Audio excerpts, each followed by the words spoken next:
So this is file item number 18A, members. 18A. Okay, and just to be clear, Mr. Chair, would you like to go directly to Dr. Luoma now and do the lead scientist if we have time before lunch? Isn't Dr. Luoma a former lead scientist? Absolutely. Yes. So he's one of those scary lead scientist guys, so I think we ought to go to him directly. And members, for those of you who haven't had a chance to go through the issue, in his many other functions and duties, he's also the guy in charge of the estuary online publication we have the honor of supporting. And you've been doing that for how many years now, Doctor? I think about 5 years. Yeah. About 5 years, and it is one of the major forums of the scientific research we engage in. He manages to circumvent bureaucracy in academic institutions and turn around peer-reviewed journal articles in a remarkably short period of time. And I think this is the first time you've been here on the journal since we've been created, and that's probably my oversight for not mentioning it, but we're just good to see you and glad you're returning with the comments. So, thank you. Dr. Goodwin, how would you like to proceed? Okay, well, perhaps we'll just add a comment too from the science program. But before I do that, it's my first chance to speak at this meeting on behalf of the science program. We'd certainly like to welcome Supervisor Rustala as well. Our apologies we didn't get to you before the meeting, but as you get up to speed on the science issues, we're very welcome to help guide you through the sea of acronyms and other things that are going on in science around the Bay Delta. So welcome, and we look forward to working with you. Thank you. So we're going to skip over most of the items, and go directly to Dr. Luoma. And just an additional comment about the online journal. Yeah, this has really become, under Dr. Luoma's leadership, as an example of not just the journal and how it's used by folks here in the region, but nationally and even globally. So this idea of having a journal that's accessible, which is really important. And if you recall, a year or so ago, we had an in-depth discussion. So it's accessible, but also the quality of the journal is quite extraordinary. And one of the things we're doing is collecting statistics just to see on who's accessing it. But Sam, I think what you've done over the last 3 or 4 years in raising the standard of the journal to be comparable with many of our other elite journals is quite something. So thank you to you and your staff for that. Thanks. So now we'll turn over to your special issue, which has been a lot of fun. I think it's stimulated a lot of discussion within the local community. And thank you again for just lining up the speakers, I'm sure or the contributors, but really you got the A+ team there, I think. But I'll let you give the background behind the special issue. Great. Well, this issue actually, excuse me, please, and it was initiated by a conversation among Chairman Eisenberg and 2 members of your independent science board and myself, in which Chairman Eisenberg mentioned that the Governor Brown and the Secretary of Interior had stated that henceforth, science will guide how we better restore the ecosystem and how much water we will export, approximate words. And Phil mentioned that it would be interesting to get some comment from people of stature in the scientific community to kind of complement the BDCP process and the development of the science plan. And subsequently, I asked 12 people, got 9 responses. These are people of substantial stature and a variety of experiences. And different views. And different views, of course. And that was the idea. I didn't constrain them in any way other than the charge, which is to respond to this comment about the guide of science and policy. This is a question of global significance, and I think and also extremely important to California, of course, but also important to many other situations around the nation comparable to this. So the fact that we got 9 people of this stature who are willing to write a little essay about this, I think is quite, I was very pleased and quite humbled, in fact.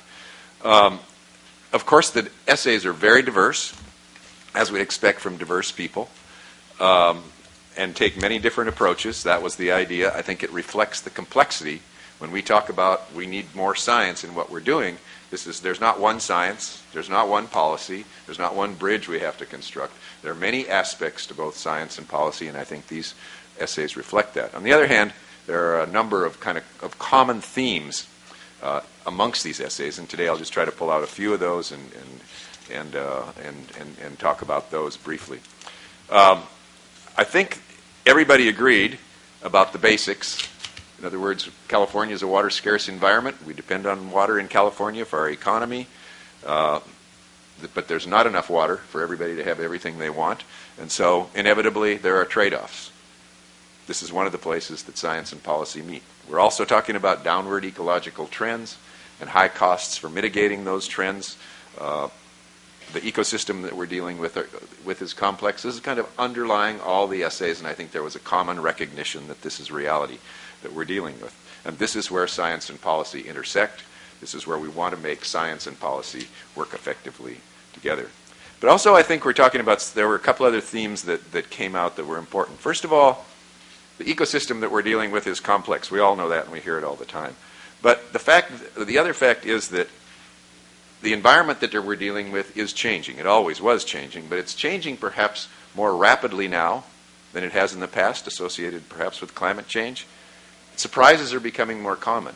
So anything that we do when we create try to create a better link for science and policy, one of the things we have to think about is we're not dealing with a static situation. We're dealing with a situation that will be changing as we go into the future. Nimbleness will be really important. Being aware of the future as well as of the past will be really important. Kind of the conclusions up front, a few of the conclusions up front, I think there was a broad consensus that we're in a moment here in California, and we've been in such moments before, but we are in a moment where we have a window of opportunity at the place we are with all the plans that are going on to be bold in what we do when we try to improve this science policy nexus and as we develop our science plan for the future. So being bold is something that a number of the essays told us to think about. Also, I think some of the things that will be required in that process are things we know, just we haven't necessarily been practicing them to the extent we can. More coordination, more communication are an important part of what we have to do as we try to bring these things, to bring science bring scientific knowledge into our water policy. Success, I think, the clearest statement is that success will involve collaboration, integration, time. It's going to take time for us to resolve these problems and for us to integrate science into our plans as we go forward. And most important, to sustain commitment over time. So we're developing science plans. We need to commit to those, and we need to sustain that commitment. That's what a number of the You essays didn't say. mention money. May we assume it's all free? I never assume science is free. But sustained commitment, of course, implies a financial commitment as well as other kinds of commitments. And I think also the other big message is that we can do this. That many of the pieces for better tying science to policy are in place in California, are beginning to come together, or at least in the planning stage. We have the pieces here to create a scientifically solid water policy. Again, that will require dedication and dedication to change some of the things that we're doing in terms of the status quo, and dedication to common goals in this regard. So, a little more, just kind of background. Why has it been so difficult to create a situation where we're satisfied with how we're using scientific knowledge in our policy? Partly it's because of scientific complexity, of course, and you've heard very much about the complexity of the problems that we deal with, the cumulative effects of history, recent changes, interactions among stressors, all those things. So it's really challenging for a scientist to express a positive message in terms of what we know scientifically in the face of when uncertainties are constantly being brought out. We know what the stressors are. We know a lot about the processes in the system and how they work, but there are still substantial uncertainties that we always have to keep attacking. On the other hand, it's sometimes difficult to express a positive message in that regard. The second factor that is important in why it's difficult is that there is a cultural divide between policy and science. I think less so in the last 15 years than there once was, and that's not just in California, that's everywhere. There are still policy people who expect we scientists to come in and line up 10 different priority policy actions that should be taken. Now, people can do that, but that is not especially the important role of science, because every time a scientist is asked to answer a policy question, then of course value judgments come in. What science can do, and what it does very well, is constrain the grounds within which we make policy decisions.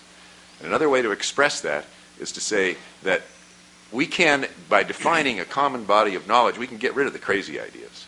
We can marginalize the ideas that don't make a lot of sense scientifically and lay the playing field within which policymakers make decisions. And of course, science can't line up the 10 priority items because there's more to policy, as you all know, than just science. There are political considerations, there are economics, there are social outcomes.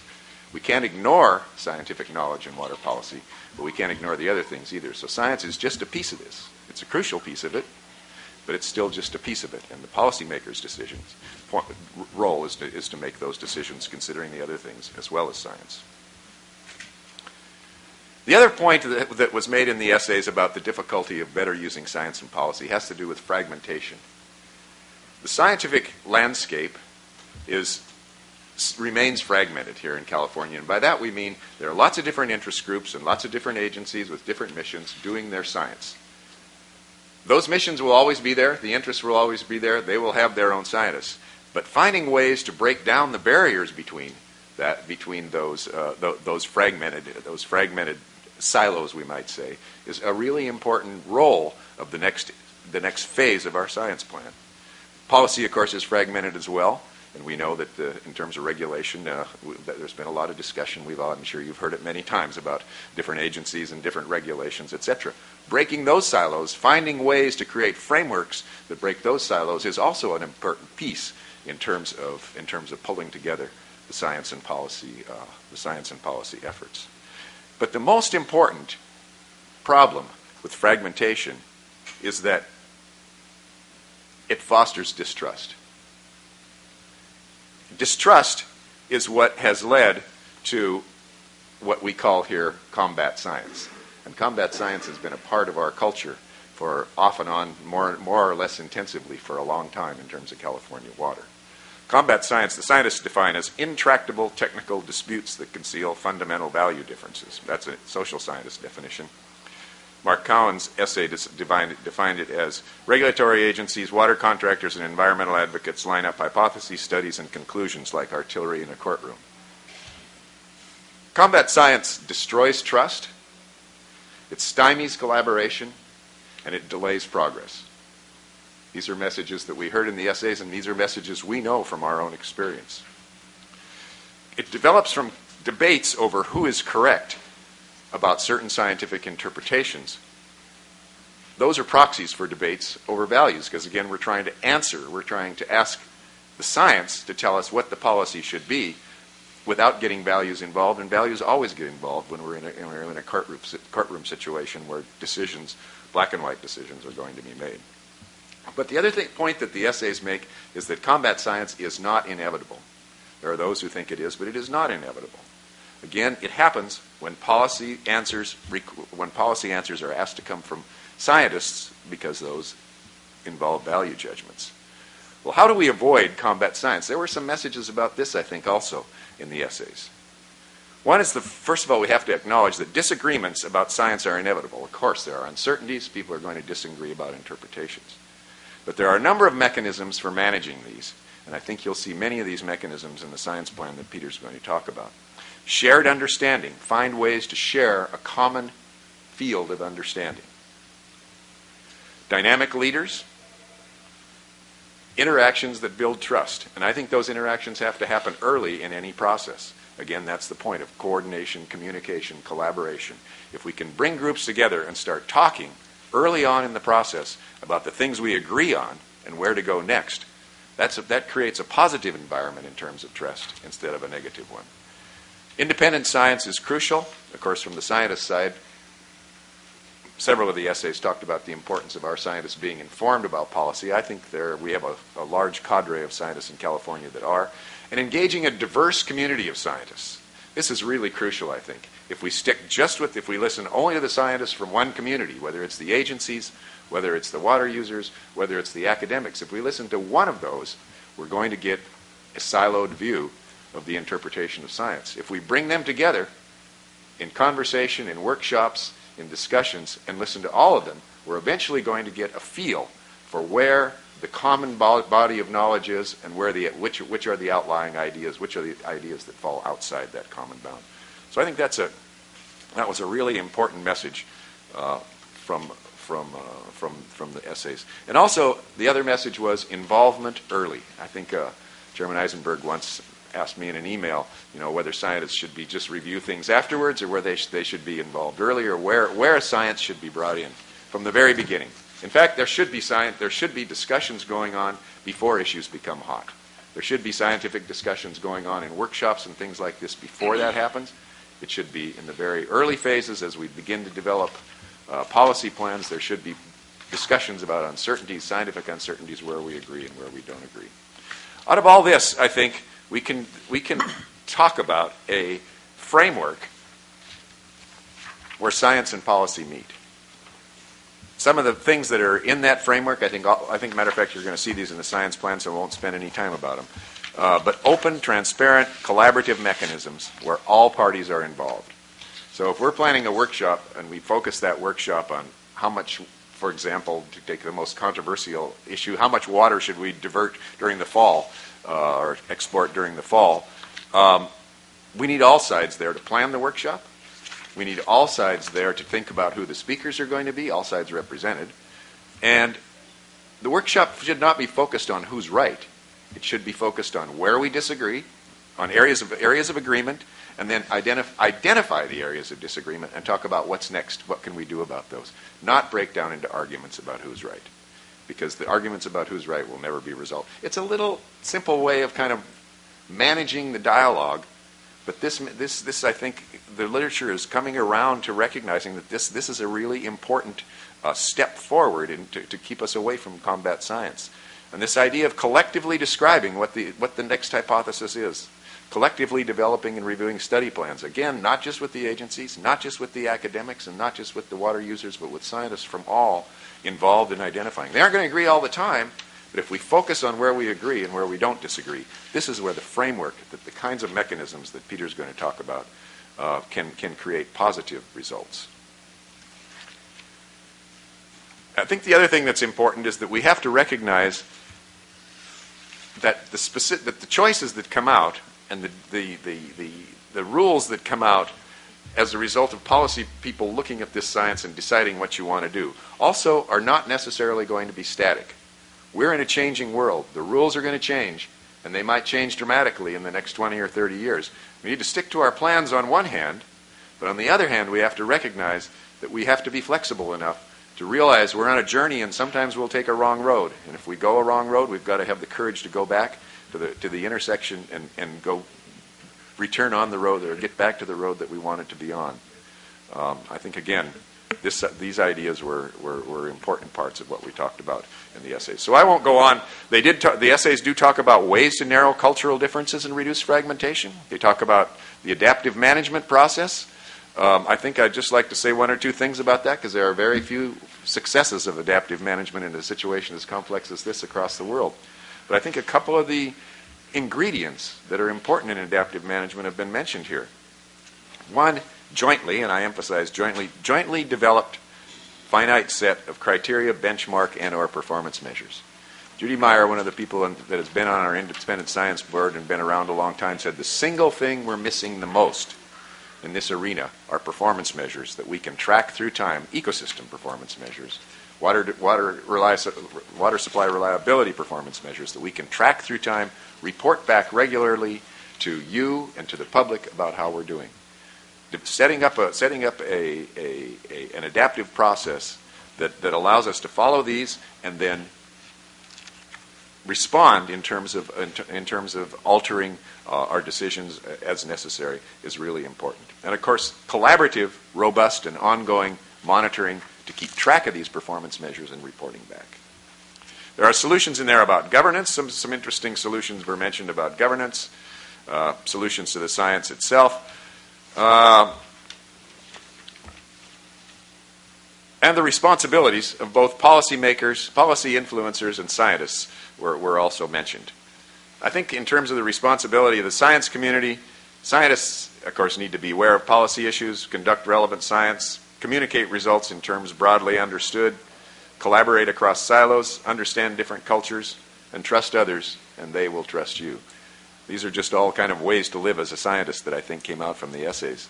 Policy influencers, I think the essays, if you draw a list from that, need to recognize that new understanding can be inspired by policy questions, and support for that, including financial support, is really crucial. Science isn't free, and it can be very valuable. Be willing to engage scientists. I think that in California we're better and better at that. Working and thinking across traditional boundaries is just as important in policy as it is in science. Communicate and collaborate outside your interest group. Accept that altering policy is a fundamental necessity in a constantly changing world, and create incentives for scientists, especially the agency scientists, who participate in activities that establish a solid science policy bridge. This is a problem in the universities, in the agencies, and everywhere else. So, in conclusion, we have an excellent and internationally recognized scientific apparatus here in California already. The structures to develop and apply science here, science to water policy here, exist. They've grown a lot since the 1990s, since we first started down this path. Many of the pieces to better link science and policy exist in the Bay Delta. Bridges are built or under construction. There just isn't enough traffic yet, and I think that we find those bridges, and we have to make the traffic. And we do have some precedents in the things that are ongoing now for success. We have an opportunity in California to lead the country in showing how this can be done, because I think the pieces are in place and the desire to do this is here. We can build on our growing experience, but we must to do better, and we can do better. We must find ways to collaborate, develop mechanisms to inspire collective efforts, build institutions with resources, responsibility, and authority to integrate science and policy, and this is an alternative to battling it out in the court of law. And finally, policies have to look ahead and continually work with change rather than trying to secure a static past. I think that was a really interesting quote from one of the essays. Look ahead and continually work with and continually recognize that change is going to occur rather than work towards securing a static past that isn't going to exist. The plan for science must have the goals of building trust, and these are besides scientific knowledge. Build trust, reduce combat science, provide an effective framework for research, synthesis, communication, monitoring ecosystem performance, and adaptive management, and I think you'll see all that in Peter's and the science staff's plan, and build trust through a common pool approach to all aspects, and that will help us better bridge science and policy. Again, success will involve collaboration, integration, allowing the time for this to work, and sustained commitment from everyone. So those are just kind of mostly quotes from the various essays. Well, that's quite useful. Mr. Fiorini, you had a question? Not so much a question as amen. Great. These were great essays, and it was about a year ago. I think I addressed the Estuary Conference, and it was my sort of a rookie view of science and policy as having this disconnect, particularly as we approach a restoration project. Early on, get scientists off investigating, conducting research, but they lack the real-world connection to, well, this is not going to work because of this, and that's not going to work because of that. So bringing the policy makers and the scientists together to solve a problem up front, I could not agree with you more. And the other thing that didn't come out in the essays that needs to be discussed is the financial realities of and the unrealistic expectations for the amount of money that's available to do these things. If a channel can be breached that will enhance fish passage, and it can be done in an afternoon with a backhoe, But to accomplish that, it's going to take $1 million in permitting and research and so on. There's a big disconnect there. And we need to bring some discipline to the amount of money that we are willing to commit to, and look for ways to create more efficiencies in the cost of doing things, particularly when it involves multi-agency permitting. We recognize that it's a moving target and things change. But when a valued project in the Delta for a habitat restoration project, as an example, begins, it often takes multiple years to ultimately achieve the permit. We heard 2 meetings ago that it took the Sassoon Marsh 10 years to achieve a programmatic permit to do the things that scientists agreed for a long, long time ought to be done. The costs associated with that process are enormous. And there's got to be a better way to deal with the costs associated with achieving the consolidation of policy and the realities of what's available and can be done, and the need for scientific understanding to make sure we don't make mistakes. But I thought the essays were great. Your report was great. I'd just like to say, folks, let's go home and do what you just said we should do. Okay. Questions or comments by council members? Well, Ms. Gray? I just wanted to say thank you for your report, and I read some of your essays. One in particular I just want to comment on, the 6 lessons learned in applying science to coastal ecosystem restoration. You have 6 lessons for applying science to policy. They're very helpful, and you talked about collaboration, you talked about integration, you talked about real leadership. So I want to thank you because this is very important to what we're doing here on the council. So thank you. Glad to hear that. Thank you. Let me just weigh in. Of course, you know how much I value the journal, but I just wanted to say that this was a conscious effort to talk about science and public policy at the same time. When the traditional journals approaches are scientific issues specifically, and leaving to other forum that discussion, but I can't think of any other place than the online journal where an ongoing discussion like this is going to happen on a regular basis, and with so much focus to a region and water supply and environmental issues. I mean, most journals are involved in a whole lot of things, but yours is focused in an estuary, and it really does bring together all the water and environmental discussion points. Have you given any thought?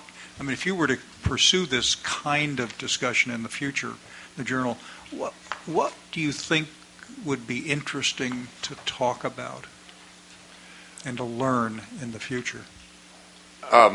Peter and I have talked about this also about this being kind of a regular feature that we have an essay at the beginning. We'll continue, of course, to publish our scientific articles. Right. Those are crucial for most of our audience, but these are probably crucial for a broader audience. But one has to be very careful because we don't want these essays to break down into. We want to keep the subject one that we can talk about scientifically and not have it break down into advocacy debates, right. Because we're walking the edge here, and I think our goal, we've been pretty good at it so far, and we're very aware of this issue, but I think our goal is to avoid advocacy debates about situations, but to talk about some of the important things. One of the things that we can do that's quite easy, if you can get people to do it, but it's easy from the point of view of controversy, is to use the short articles to help us to help keep people up to date on some of these workshops and debates about policy questions that have happened, and some summaries of those. We can do that. In terms of subjects, I think the subject of adaptive management, of course, is one that could use a little more scrutiny, and perhaps a series of essays on that. We've already had some people express interest in that. And also, maybe it would be also interesting to talk a little bit about some of the specific restoration issues that we're dealing with in terms of where they might go in terms of policy, in terms of an essay kind of environment instead of just the scientific things. So I think there are boundless subjects, as we know. Okay. The scientific problems here are numerous and challenging. I join with my colleagues in saying how much I enjoyed and appreciated and value not only the individual articles, but the fact that there's a place to read these kinds of articles and focus on them, which is often lacking.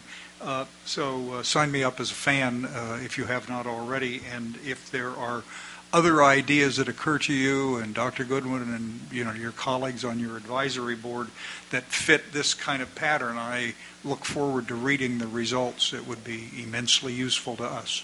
Great. Thank you very Good. much. Doctor, Thanks thank you very much. That's very rewarding. Thank you. Thank you. Peter, thank you very much.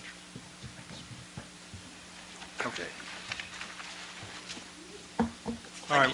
We're going to circle back to Peter for the rest of his lead scientist report. Great, thank you, Mr.